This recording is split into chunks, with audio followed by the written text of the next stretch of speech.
Bon, pour ceux qui ont assisté à la conférence de presse du 15 avril, donc il y a environ 4 mois, ils savent ce qui s'est passé, hein. Il y a une question, disons, non conventionnelle qui a été posée. Par rapport aux décisions que vous prenez maintenant, quelle légitimité démocratique y a-t-il à prendre ce genre de décision quand la plupart des membres qui décident et qui réfléchissent font partie des multinationales et de la finance? Depuis cette question-là, ça fait plus ou moins 140 jours qu'on est refusé aux conférences de presse. Alors ce qu'il faut savoir, c'est que quand je suis rentré dans ce qu'on appelle le bunker, où se font les conférences de presse après le Conseil national de sécurité, il y a eu énormément d'échanges de mails avec les services de com de Sophie Wilmès, et ça n'a pas été facile d'arriver là. On m'a dit d'abord que seulement les journalistes accrédités pouvaient y assister. Donc j'ai dit que j'étais journaliste accrédité, puis on m'a dit que c'était compliqué avec le Covid et tout ça, que je pouvais y assister en streaming, encore quelques heures avant. Donc soit, finalement, j'y suis arrivé.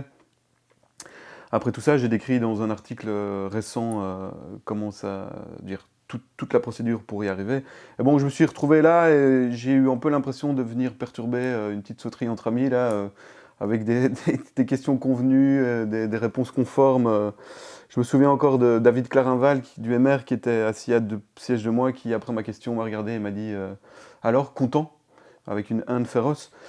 Donc c'est clair qu'avec la question que j'ai posée, donc par rapport au conflit d'intérêts entre les groupes d'experts et les multinationales, les politiques, c'était plus possible que je revienne, quoi. Les conférences de presse sont en fait des spectacles. C'est pas des lieux où on peut dire où se disent la vérité et où se joue la vie démocratique. Donc après ça, le pouvoir va inventer toutes sortes de choses pour justifier leur refus que je vienne, hein. Donc ils sortent du chapeau les poules, quoi. Donc ce qu'ils appellent les poules, P-O-O-L, qui sont, je lis la définition de la JP, là, qui sont par définition des regroupements, la JP, donc c'est l'association des journalistes professionnels, un syndicat, donc qui dit les pools sont par définition des regroupements limités de journalistes qui servent ensuite tous les autres médias, partage d'images, de sons, d'informations. Donc on me dira qu'en fonction du Covid, je ne peux pas assister, puisqu'il faut que les gens soient assez éloignés les uns des autres. Donc, alors, bon, il n'y a aucune tournante, en fait, c'est toujours les mêmes médias qui reviennent, hein. RTL TVI, la RTBF, j'allais dire LCI, mais c'est LN24. Et donc après ça, on me dira que... Donc j'essaie de revenir, après le 15 avril, j'essaie de revenir à la conférence de presse du 24 avril, et cette fois-là, impossible de rentrer. On ne permet pas des journalistes de rentrer. Vous te souvenez, la semaine dernière, j'ai posé une question qui a dérangé Madame Wilmès. Les écoles ouvriront. Les écoles ouvriront. Est-ce qu'on permet aux journalistes de rentrer? Vous répondez? La liberté de la presse? C'est vrai? Allez. Oui, maximum 3 classes par niveau, que ce soit niveau primaire, secondaire, mais on va détailler tout ça dans le détail. Ah ouais, eux ils peuvent rentrer. Très prudent, ce sont des mesures d'hygiène, de voilà. précaution. Vive la solidarité. Vous rentriez pas, vous m'avez dit tout à l'heure? Vous avez perdu un bic. Ça vous dérange pas que des journalistes puissent pas rentrer? Non? Celle-là, elle est pas bonne? Et on m'accusera par après d'avoir eu des comportements malséants, d'avoir eu des comportements inadaptés avec mes collègues le 15 et le 24. Donc l'association, le syndicat des journalistes me dira ça. Donc on me dira que c'est sans doute une raison pour laquelle le gouvernement refuse que je vienne. Et puis la dernière en date, c'est le 27 juillet. Là, ils trouvent l'excuse, le prétexte qu'ils cherchaient, c'est-à-dire que je rentre rue du Cal,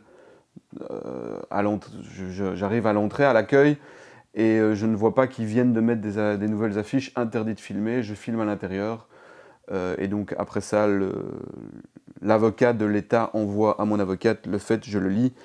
L'État belge ne souhaite pas que M. Ponas assiste aux conférences de presse faisant suite aux réunions du Conseil national de sécurité. En effet, le comportement dont a récemment fait preuve M. Ponas confirme que, à tout le moins à titre temporaire, l'accès à ces conférences de presse ne peut lui être consenti. Donc en 4 mois, ils ont essayé de trouver des raisons de ne pas me faire venir. Et ils ont trouvé le bon prétexte, soi-disant mon comportement qui n'était pas digne d'un journaliste. Alors les médias auront pris le relais très, très vite et me traiteront, ou bien n'en parleront pas du tout, ou bien me traiteront, diront que j'ai la question dérangeante, d'autres comme La Libre, via son rédac-chef, parleront d'une justification, vu ma question, d'enlever ma carte de presse. Donc c'est énorme. Et on voit petit à petit ce qui arrive maintenant avec le Covid, c'est que tous ceux qui remettent en question la vérité officielle, ici on peut voir le virus du complotisme, le dernier télémoustique du 22 au 28 août. Donc tous ceux qui remettent en question la vérité officielle et ce qu'on veut nous imposer, c'est-à-dire notamment les vaccins, alors on n'est pas des anti-vaccins, mais on ne voit pas la nécessité, la justification pour l'instant de vacciner la population. Donc tous ceux qui remettent ça en question sont traités de complotistes. Et donc tous ceux qui s'opposeraient au fait au choix du pouvoir. Alors, il y a récemment 2 événements qui sont venus un peu confirmer les craintes que j'exprimais le 15 avril, c'est-à-dire les conflits d'intérêts.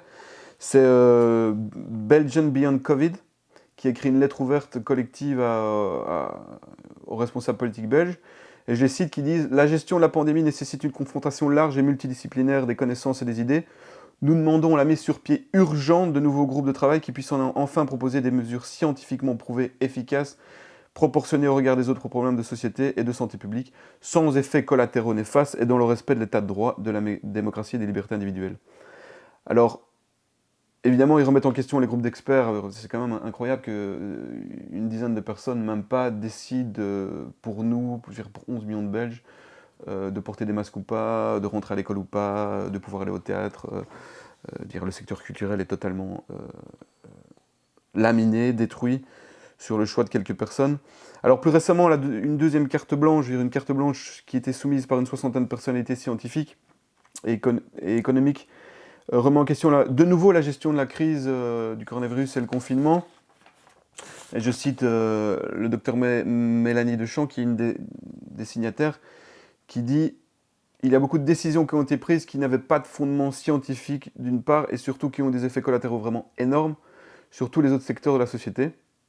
Il y a beaucoup d'experts et de non-experts qu'on a vus jusqu'ici qui ont donné leur avis.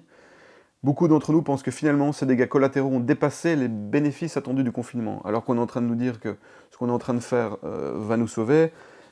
Pas mal de médecins et même d'économistes disent qu'en fait, les effets collatéraux vont être bien pires que les résultats positifs de toutes les mesures qui sont prises. Alors elle ajoute, quand j'essaie de mettre dans la balance le nombre de vies qu'on a peut-être sauvées avec le nombre de vies qu'on a probablement gâchées, ça me fait un petit peu peur. Elle ajoute, il y a probablement un tiers de la mortalité ou de la surmortalité qui n'était pas due au coronavirus, mais qui était due au confinement lui-même. Alors, à côté de ça, des milliers de nos vieux ont été sacrifiés. Certains parlent même de massacre, récemment un philosophe de l'ULB à la RTBF. Et alors qu'à l'époque, pendant ce temps-là, Sophie Wilmès nous disait que les masques respectaient, comme d'autres marchandises, la loi de l'offre et de la demande. Alors, on ne peut pas, je répète, on ne peut pas poser une question qui remette en question les choix de ce gouvernement. Et j'ai envie de citer Cardo, qui est un philosophe critique des médias, philosophe sociologue, critique des médias, qui dit que le seul dialogue bien perçu dans le système est celui qui s'instaure entre des variantes d'un même discours. Et les seules audaces bien accueillies sont celles qui relèvent du sacrilège rituel et des outrances passagères de la mode. Alors, pour traduire un peu, c'est que tous les discours des médias sont plus ou moins les mêmes, avec des variantes dont on fait croire qu'elles sont différentes, c'est-à-dire un JT de l'RTBF, un JT de RTL, c'est peu ou prou la même chose. Et les seules audaces bien accueillies, c'est les outrances acceptables que vous pouvez voir de temps en temps, les coups de gueule dans la presse, mais qui ne remettent nullement en question le système dans lequel on est. Alors, on a quand même du mal à croire que la situation actuelle, après 6 mois maintenant de Covid, est juste une erreur, en fait, d'un gouvernement qui se trompe. Je voudrais quand même rappeler qu'en 2018, en septembre 2018, se signait le Pacte national pour les investissements stratégiques. Alors, dans ce pacte, que je vais vite décrire, il y avait 6 axes. La transition numérique, la cybersécurité, l'enseignement numérique, les soins de santé, les projets énergétiques et la mobilité. Alors, dans ce pacte, on peut lire « Si nous ne faisons rien aujourd'hui, nous passerons à côté de dizaines de milliards d'euros de prospérité d'ici 2030. Si aujourd'hui ce constat est malheureux, demain il s'agira d'un problème grave. Nous avons besoin de toute urgence de cette croissance et de cette prospérité supplémentaire. La Belgique doit en effet faire face à un important vieillissement de la population. Cela signifie de moins en moins de travailleurs contribueront à la prospérité, tandis que nous aurons besoin de plus en plus d'argent pour payer la hausse du coût des pensions et des soins de santé, etc. etc. Donc il faut accélérer la croissance. Alors, qui on retrouvait dans le comité stratégique du pacte national pour les investissements? C'est uniquement le seul milieu patronal. Donc ceux qui ont pris les grandes décisions pour jusqu'à 2030, je le cite vite, c'est Michel Delbar, qui est le président de le CIO de Crops, donc production et vente de légumes, qui est aussi ancien patron du VOCA, donc la branche du patronat flamand. Dominique Leroy, de Proximus, Marc Rézière, le boss de Belfus, Michel Sioun, qui est l'ancienne présidente de la FEB, Fédération des entreprises de Belgique, qui accessoirement a été impliqué dans le LuxLeak. Et puis on retrouve, ça c'est intéressant, le baron Jean Stéphane, qui est un ancien grand patron de GSK qui est énormément présent dans cette crise du Covid, et Peter Timmermans, administrateur de la FEB. Alors, on a du mal à croire avec tout ça que tout ce qui se passe pour l'instant est dû à des erreurs. On se rappelle aussi quand même de Maggie de Bloch qui avait voulu faire voter in extremis une réduction de 48 millions d'aides publiques aux hôpitaux, qu'elle a dû retirer en pleine crise du Covid. C'était quand même un peu scandaleux et indécent. Donc je crois que c'est important de rappeler ce qui se passe, à accélérer certaines choses. Je veux juste citer dans la Libre, dans une Libre du mois de juin, si je ne me trompe pas, c'est pas le plus important, on voit un certain Laurent Hublet, qui dirige Bicentral au centre de Bruxelles, qui dit « On va probablement réaliser en quelques mois ce qui, sans cette crise, aurait nécessité quelques années. » Donc lui, c'est pour la numérisation de l'enseignement. On peut lire dans le VIF, le dernier VIF, « Le Covid m'a tué », l'école d'hier. Donc on est vraiment dans un discours où le Covid a tué l'école d'hier. Et donc on lit l'édito de Anne-Sophie Bailly, la rédactrice en chef, qui dit c'est finalement la crise du Covid qui devrait enfin dépoussiérer l'école et lui donner le coup de fouet attendu. Tant cette crise aurait mis en lumière les trop nombreux retards accumulés par notre enseignement. Le plus criant d'entre eux a naturellement été le retard numérique. Le confinement a mis en lumière aussi que la façon d'enseigner, c'est-à-dire un professeur qui dispense ex cathedra son cours devant 25 élèves, est d'un autre âge. Donc, apprendre à coder ou à faire de la curation sur Internet ne serait-elle pas plus utile aux élèves de 2020 que de restituer des contenus accessibles à portée de clic? Une chose est désormais certaine, revenir à l'enseignement d'hier, plus personne ne le veut. Alors évidemment, on parle à la place des autres. Hein. L'école d'hier est morte, le Covid l'a tuée, et c'est tant mieux. Donc pourquoi je viens là-dessus? Parce que c'est quand même marrant quand on fait le lien avec le pacte pour les investissements stratégiques mené par les grands barons du capital, qui justement avaient dans leurs 6 axes la transition numérique, l'enseignement numérique, donc ça on y est, ça l'a énormément accéléré. La cybersécurité, on a compris, hein, là on est en train de nous traquer avec l'application notamment Covid sur les smartphones. La mobilité, ça vient tout doucement aussi.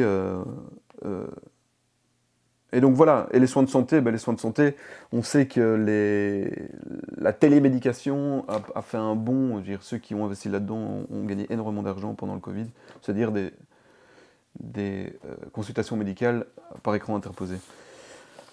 Donc, une chose qu'il faudrait... Une erreur qu'on fait aussi actuellement, c'est de croire que l'État est faible et que ce qui se passe actuellement est une preuve de sa faiblesse. Non, le système capitaliste a besoin d'un État comme le nôtre, qui, au fait, grâce à ses institutions, peut imposer des choses à 11 millions de personnes à une vitesse incroyable. Je trouvais important de rappeler ça, de rappeler un peu depuis le 15 avril ce qui s'est passé, et le fait que je suis... alors c'est pas ma personne, hein, c'est pas important, le fait que mes questions ne peuvent pas être posées en conférence de presse, et que depuis plus de 4 mois, aucune question de ce niveau-là, disons, n'a été posée par les journalistes qui sont en fait les serviteurs zélés du politique. Et voilà, il y a peut-être à ce niveau-là quelques questions à se poser.